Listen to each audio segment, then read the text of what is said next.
प्रधानमंत्री नरेंद्र मोदी और चीन के राष्ट्रपति शी जिनपिंग इस वक्त महाबलीपुरम में सांस्कृतिक कार्यक्रम को देख रहे हैं। वुहान समिट के बाद दोनों राष्ट्राध्यक्ष की ये मुलाकात अपने आप में बहुत मायने रखती है। सांस्कृतिक कार्यक्रम लगातार उनके सामने प्रस्तुत किया जा रहा है और वाकई में बड़ा ही मनोरम दृश्य है ये, खास करके तब जब आप महाबलीपुरम के समुद्र तट पर बसे इस पूरे इलाके में वहां मौजूद हो और सांस्कृतिक कार्यक्रम इस बड़े भव्यता के साथ आपके सामने प्रस्तुत किया जा रहा हो। अपने आप में इस मनोरम दृश्य को देख पाना ही कई लोगों की चाहत रही है। लेकिन अब इस प्रस्तुति को जो आप अभी अपने स्क्रीन पर देख रहे हैं प्रधानमंत्री नरेंद्र मोदी और चीन के राष्ट्रपति शी जिनपिंग। आपको बता दें कि कल सुबह एक बार फिर मुलाकात होगी, आज रात्रि भोज के बाद, और उसके बाद दोनों नेता एक दूसरे से बातचीत करेंगे, इनफॉर्मल टॉक्स, और उसके बाद फिर डेलीगेशन लेवल बातचीत के साथ ही दोपहर 12:30 बजे के आसपास चीन के राष्ट्रपति शी जिनपिंग हिंदुस्तान से अलविदा कहेंगे। आइए ये 4 तस्वीरें जो अभी हम आपको दिखा रहे हैं, आज दिन में प्रधानमंत्री नरेंद्र मोदी ने महाबलीपुरम के मंदिरों की पूरी पहचान और एक तरह से वहां क्या क्या खास है बताया चीन के राष्ट्रपति शी जिनपिंग को, क्योंकि महाबलीपुरम से चीन का इतिहास भी जुड़ता है। आज से तकरीबन 1400 साल पहले इसी जगह से चीन और हिंदुस्तान के बीच में व्यापार की शुरुआत हुई थी। स्पाइस ट्रेड रूट माना जाता था। जहाज के जरिए महाबलीपुरम से स्पाइसेस यानी कि तरह तरह के मसाले चीन पहुंचा करते थे, और यहाँ पर जो तमाम मंदिर हैं, जो विभिन्न पगोड़े हैं, उन्हें आज चीन के राष्ट्रपति शी जिनपिंग देख रहे हैं और उनके लिए हिंदुस्तान का सबसे महत्वपूर्ण व्यक्ति उनका गाइड है और वो है प्रधानमंत्री नरेंद्र मोदी।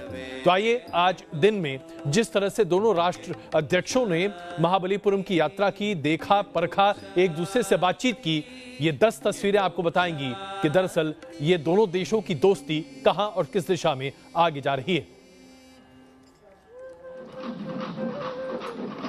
2 दिन की भारत यात्रा पर चेन्नई पहुंचे चीनी राष्ट्रपति शी जिनपिंग का एयरपोर्ट पर भव्य स्वागत हुआ। तमिलनाडु के पारंपरिक परिधान में मौजूद कलाकारों ने ढोल नगाड़ों के साथ जिनपिंग का ग्रैंड वेलकम किया। कलाकारों के शानदार प्रस्तुति ने जिनपिंग का दिल जीत लिया।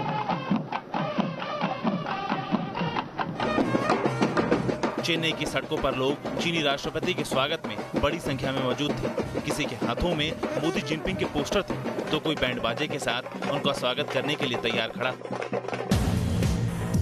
पीएम मोदी और चीनी राष्ट्रपति शी जिनपिंग की ये तस्वीरें महाबलीपुरम के अर्जुन पेनेंस की, जहां पीएम मोदी ने इस जगह की खासियत और इतिहास से जिनपिंग का परिचय करवाया। पीएम मोदी ने शी जिनपिंग को गणेश रथ और कृष्ण बटर बॉल दिखाया।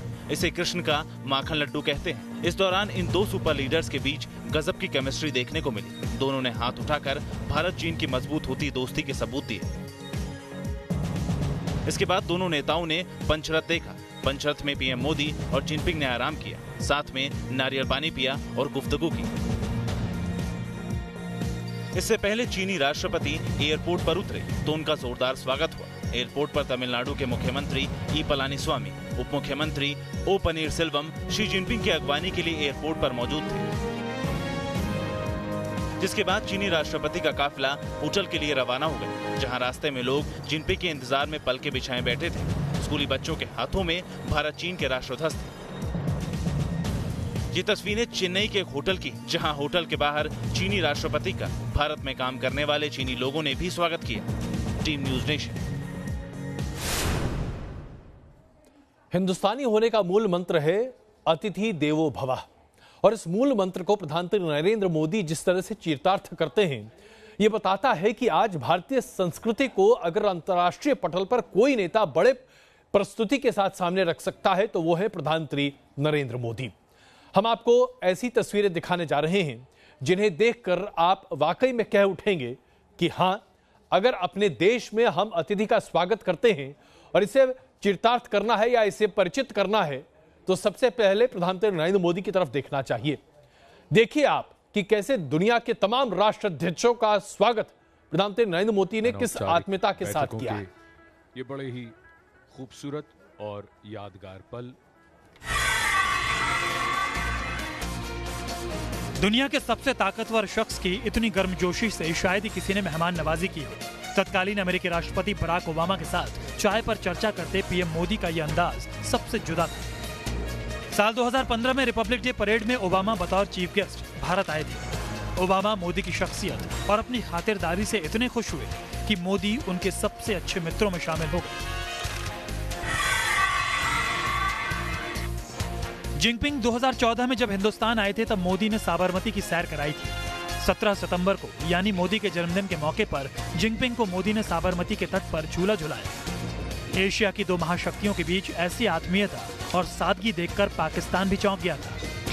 दरी बिछाई हुई है, ये उसके ऊपर उसने चाइना के सदर को भी बिठाया हुआ है और खुद इंडिया का वजीर आजम बैठा है। इस खित्ते के सबसे बड़े दो मुल्क इस तरह बैठे हैं, ये उनका कल्चर है।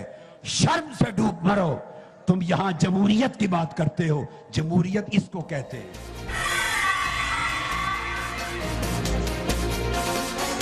काशी में गंगा की आरती उतारते पीएम मोदी के साथ दिखे थे जापान के प्रधानमंत्री शिंजो आबे।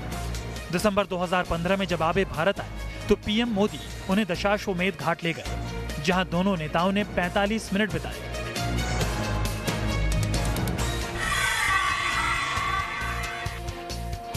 पीएम मोदी और मंदिर के पुजारी के साथ अक्षरधाम में अध्यात्म और इतिहास समझते ये मेहमान ऑस्ट्रेलिया के तत्कालीन पीएम मैल्कम टर्नबुल हैं। अप्रैल 2017 में टर्नबुल भारत दौरे पर आए थे और दिल्ली के अक्षरधाम मंदिर का कोना कोना घूमा था, साथ ही नौका विहार भी की थी।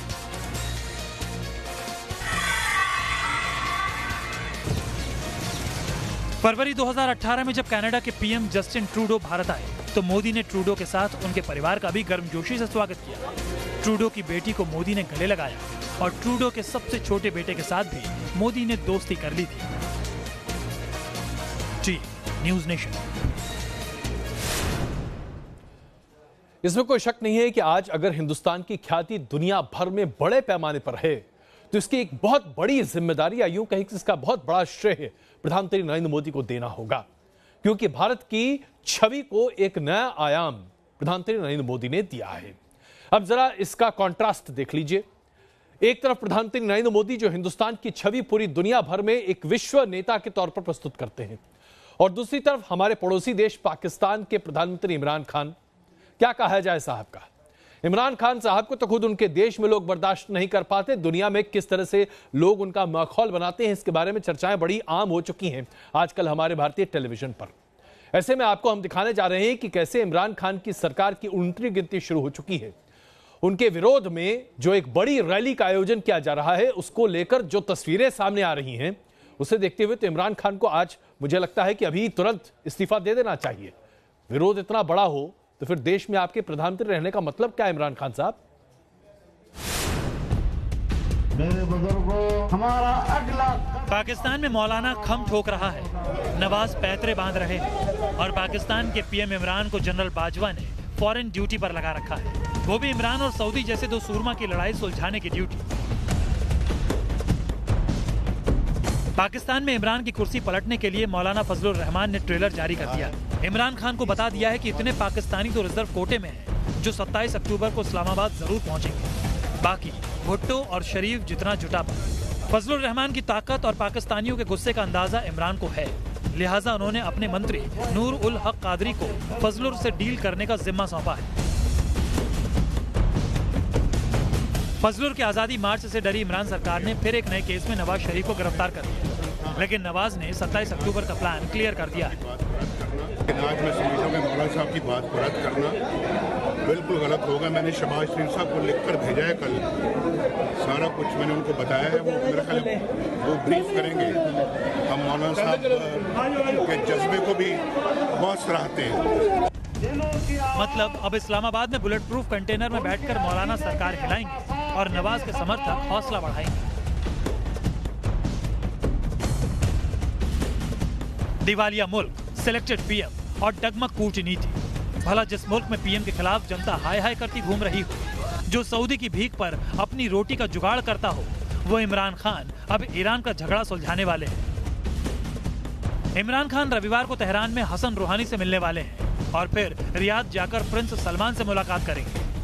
पता तो चला है कि ईरान को पटाने के लिए इमरान की ड्यूटी ट्रंप ने लगाई है, लेकिन क्या ये सपने में भी सोचा जा सकता है कि जिस ईरान के रूहानी को ब्रिटेन और फ्रांस के पीएम मिलकर भी ट्रंप से नहीं मिलवा सके, उस ईरान से इमरान सऊदी की बातचीत कराएंगे, और वो भी उस हालत में जब ईरान का नाम सुनते ही प्रिंस सलमान ने इमरान खान को अपने विमान से उतार दिया था। Team news nation. इसे आप हिंदुस्तान की बढ़ती ताकत ही कह सकते हैं कि आज हम तुर्की से सीधा मुकाबला कर रहे हैं। जी हां, तुर्की और मलेशिया ये दो ऐसे देश हैं जिन्होंने संयुक्त राष्ट्र महासभा में इमरान खान का समर्थन किया था। कश्मीर के मुद्दे को उछालने में इमरान खान को सराहा भी था। तुर्की के साथ भारत ने बड़ी ही सख्त लिहाज में अपने विरोध को दर्ज किया है, और इससे दर्ज करने का रास्ता निकाला है भारत ने, जिस तरह से तुर्की ने अभी सीरिया पर हमला बोला है। तुर्की ने वहां पर अब तक तकरीबन 200 लोगों के मौत के घाट उतार दिए हैं, और ऐसे में तुर्की पर सीधा सवाल उठाते हुए भारत ने पूछा है कि क्या इसे इंसानियत कहते हैं।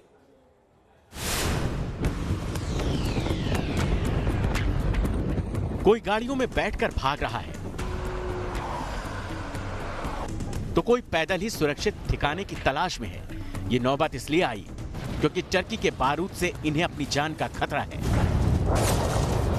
सीरिया से अमेरिकी सेना के हटते ही टर्की लगातार सीरिया में हमला कर रहा है और कुर्दिश लड़ाकों और उनके इलाकों को निशाना बना रहा है। उत्तरी सीरिया में कुर्द लड़ाकों के कब्जे वाले इलाकों में टर्की बमबारी करके कत्लेआम मचा रहा है। हैरानी की बात यह है कि टर्की इस कार्रवाई को महिमा मंडित कर रहा है। ये वीडियो देखिए, इसे टर्की मिलिट्री ने रिलीज किया है।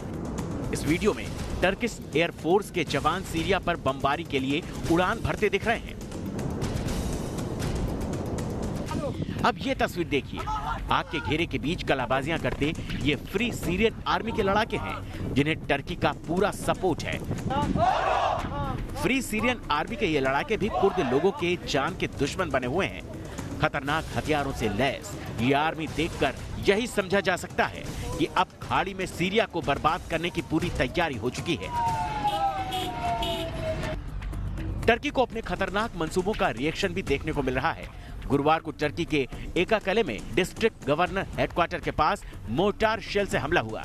शक है कि कुर्दिश लड़ाकों ने विरोध जताने के लिए ऐसा किया। टर्की कुर्द मुसलमानों के लिए इतनी नफरत पाले बैठा है कि उसे शांतिपूर्ण प्रोटेस्ट भी पसंद नहीं आ रहा। कुर्दिश इलाकों में टर्की की कार्रवाई के खिलाफ जब टर्की के डियारबकर में कुर्द लोगों ने विरोध किया तो उन पर पुलिस ने सख्ती दिखानी शुरू कर दी। कुल मिलाकर नफरत की आग में सुलग रहा एक मुस्लिम देश दूसरे मुस्लिम देश के लोगों को मार रहा है। अब दुनिया भर के मुसलमानों का एम्बेसडर बनने वाले इमरान खान चुप है, बाजवा चुप है, पाकिस्तान चुप है। Team news nation. दुनिया भर में हिंसा और तमाम तरह के तनाव की खबरों को सुनने के साथ कई बार सरदर्द होता है जनाब, और जब ये सरदर्द होता है तो आपका मन करता है कि बढ़िया तेल लगाया जाए, एकदम मजेदार ठंडा ठंडा। लेकिन अब जो ताज़ा रिसर्च सामने आया है वो ये बताता है कि ठंडा तेल सर पर लगाना आपकी सेहत के लिए बहुत हानिकारक है। इसलिए ना तो ठंडा तेल लगाइए और ना ही ठंडाई पैदा करने वाला कोई तेल लगाइए अपने सिर में। तेल को हल्का गुनगुना कर कर लगाइए, बढ़िया चंपी कीजिए, सिरदर्द गायब हो जाएगा। तेज सिरदर्द में ठंडे तेल का इस्तेमाल आम बात है, लेकिन कूल तेल आपको बहुत बीमार या फिर इसका लती बना सकता है। बीएचयू के सर सुंदरलाल अस्पताल के न्यूरोलॉजी डिपार्टमेंट के डॉक्टरों ने एक शोध किया है जो बताता है कि ठंडे तेल में पाई जाने वाली कपूर की असंतुलित मात्रा हमारे शरीर पर खतरनाक स्तर तक असर डाल रही है।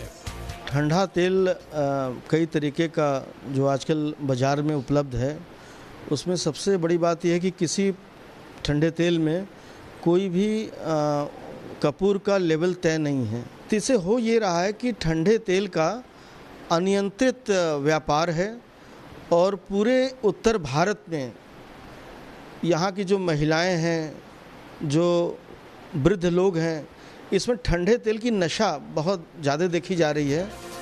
बात इतनी भर नहीं है, ठंडा तेल बहुत सारे लोगों के लिए एक नशे का काम करता है। खासकर महिलाओं में इसका बुरा असर ज्यादा देखा गया है। रिसर्च में डॉक्टरों के पास 10,000 से ज्यादा ठंडे तेल के लती आए। इसमें 1800 मरीजों पर खास तौर से स्टडी की गई। ये वो लोग थे जो ठंडे तेल के नशे की लत में थे। इसमें भी 220 मरीज ऐसे मिले जो ठंडा तेल पी जाते हैं। मेरा सर में दर्द होता है पीछे तरफ से, 2 बार मतलब चोट लगा था, एक्सीडेंट हुए थे मेरे। तो क्या लगाती हैं? ठंडा तेल लगाती हैं? ठंडी तेल लगाते हैं। कब से ठंडा तेल लगाती हैं? ये 8 साल हो गया। दरअसल तेल में कपूर की ज्यादा मात्रा नुकसानदायक होती है। इससे मस्तिष्क कोशिकाओं की सिग्नलिंग प्रोसेस में कमी आ जाती है, आंखों की रोशनी लगातार कम होने लगती है, सिरदर्द हमेशा बना रहता है और इसके साथ ही ठंडे तेल का इस्तेमाल बंद करने पर अनिद्रा और चक्कर आना शुरू हो जाता है। बीएचयू के रिसर्च से ये साफ हो गया है कि ठंडा तेल आपको बीमार से बहुत ज़्यादा बीमार कर देगा। ऐसे में बीएचयू के डॉक्टर लगातार अपील कर रहे हैं कि ठंडे तेल से तौबा करें, नहीं तो आपकी ज़िंदगी बर्बाद हो सकती है। वीडियो जर्नलिस्ट विपिन सिंह के साथ सुशांत मुखर्जी, न्यूज नेशन, वाराणसी। और आइए ये खबर आपको दिखाकर ये बताएं कि कैसे आज खाड़ी देशों में युद्ध जैसे हालात लगातार बढ़ते चले जा रहे हैं। बीते 40 सालों से ईरान पर कई तरह की बेड़ियां लगाई जा चुकी हैं, लेकिन इस माहौल में जहां पूरे खाड़ी देश में काफी हालात खराब बनते दिखाई दे रहे हैं, वहां पर ईरान की महिलाओं को आज एक ऐसी आजादी मिली है जो कि ईरान की महिलाओं की शिद्दत से कोशिश रही कि उन्हें मिले। ईरान की महिलाएं अब ईरानी फुटबॉल टीम का मैच देख सकेंगी। इस खुशी का इजहार करते हुए ईरान की महिलाओं ने जो नृत्य किया और जिस तरीके से अपने आप को सामने प्रदर्शित किया, यह बताता है कि आज महिलाओं को दबाकर रखने की पूरी परिपाटी खाड़ी की दिशाओं में कितनी बुरी है और वहां एक कितनी बड़ी क्रांति आ रही है।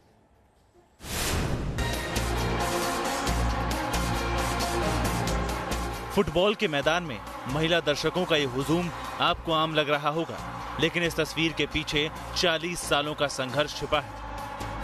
महिलाओं के लिए ईरान में आजादी के मायने अब बदल गए हैं, क्योंकि आज उनके हक की जीत हुई है।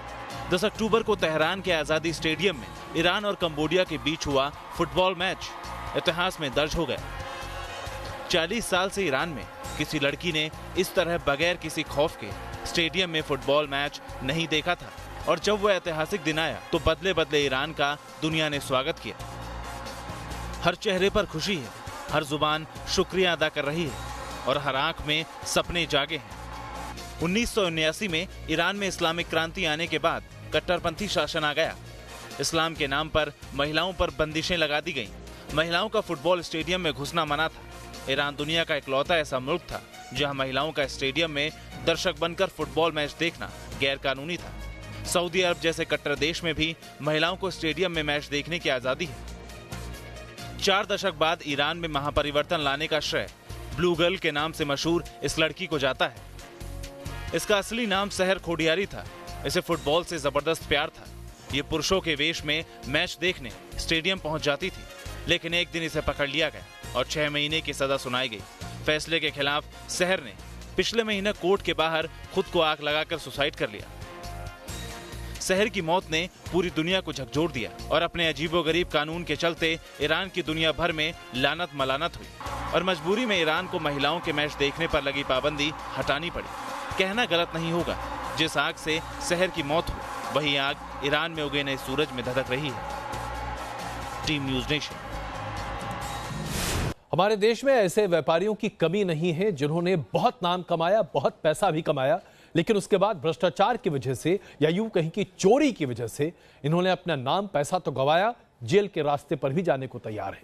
आखिरकार क्यों ऐसा हो रहा है कि हम एक के बाद एक ऐसे तमाम व्यापारियों को देख रहे हैं, व्यवसायियों को देख रहे हैं जो कि बड़े व्यापारी घराने हैं, लेकिन अंततः जेल पहुंच जाते हैं। हम विजय माल्या की बात नहीं कर रहे, हम बात कर रहे हैं कॉर्पोरेट अस्पताल के बड़े चेन को खड़ा करने वाले पूर्व प्रमोटर शिवेंद्र सिंह और मारविंद्र सिंह की, जो कि रेलीगेयर एंटरप्राइजेज लिमिटेड के अध्यक्ष रहे हैं, जिन्होंने फोर्टिस अस्पताल की स्थापना की है, लेकिन आज उनके ऊपर कार्रवाई हो रही है और शायद जेल का दरवाजा उनका इंतजार ही कर रहा है। दिल्ली पुलिस की आर्थिक अपराध शाखा यानी इकोनॉमिक ऑफेंस विंग ने रेनबैक्सी मामले में बड़ी कार्रवाई की है। दिल्ली पुलिस ने रेनबैक्सी के पूर्व प्रमोटर शिवेंद्र सिंह और 3 अन्य लोगों को धोखाधड़ी के आरोप में गिरफ्तार किया है। इस केस में 5वीं गिरफ्तारी मालवेंद्र मोहन सिंह के तौर पर हुई। रेलीगेयर के प्रमोटर रहे मालवेंद्र सिंह को पंजाब से गिरफ्तार करके दिल्ली लाया गया। इस मामले में सभी आरोपियों से EOW ऑफिस में पूछताछ की गई। शिवेंद्र और मालवेंद्र दोनों भाइयों पर रेलीगेयर और सब्सिडियरी कंपनी से धोखाधड़ी का आरोप है। सिंह ब्रदर्स पर फंड की हेराफेरी कर वित्तीय घोटालों का इल्जाम है। आरोप इनका उसमें 5 लोग हैं, जो शिवेंद्र सिंह हैं, मालवेंद्र सिंह हैं, कवि अरोड़ा, अनिल सक्सेना और सुनील गोदवानी। तो इनके ऊपर आरोप जो है वो कंपनी जो थी उसके फंड को साइफन ऑफ करने से रिलेटेड है और उसी संबंध में जांच के बाद जो है ये कार्रवाई की गई। शुरुआती जांच के मुताबिक इन पर आरोप है कि फाइनेंशियल ट्रांजैक्शन के जरिए इन दोनों भाइयों ने करोड़ों की हेराफेरी की थी। शिवेंद्र और मालवेंद्र पर 740 करोड़ का फंड डाइवर्ट करने का भी आरोप है। इस विवाद को लेकर बड़े भाई मालवेंद्र सिंह और छोटे भाई शिवेंद्र सिंह के बीच भी झगड़ा हुआ। Team news nation. आइए आपको ये तस्वीर दिखाते हैं क्योंकि आपको एहतियात बरतना आवश्यक है। कर्नाटक के बेल्लारी में शेर का सैलानियों का पीछा करने का ये वीडियो जब सामने आया तो लोग वाकई में अपना दिल अपने मुंह में ले आए, क्योंकि जीप में सवार सैलानी शेर को अपने पीछे ऐसे भागता हुआ दिख रहे थे। लग रहा था कि शेर बस किसी भी पल जीप को पकड़कर अंदर बैठे लोगों को अपना नाश्ता बना लेगा। दरअसल ये सैलानी अटल बिहारी वाजपेयी जूलॉजिकल पार्क में घूमने पहुंचे थे, तभी एक शेर ने अपने इलाके में इनके दखल को बर्दाश्त करना मुनासिब नहीं समझा, पीछे पड़ गया और शेर दौड़ता रहा। लोग जान बचाकर भागते रहे।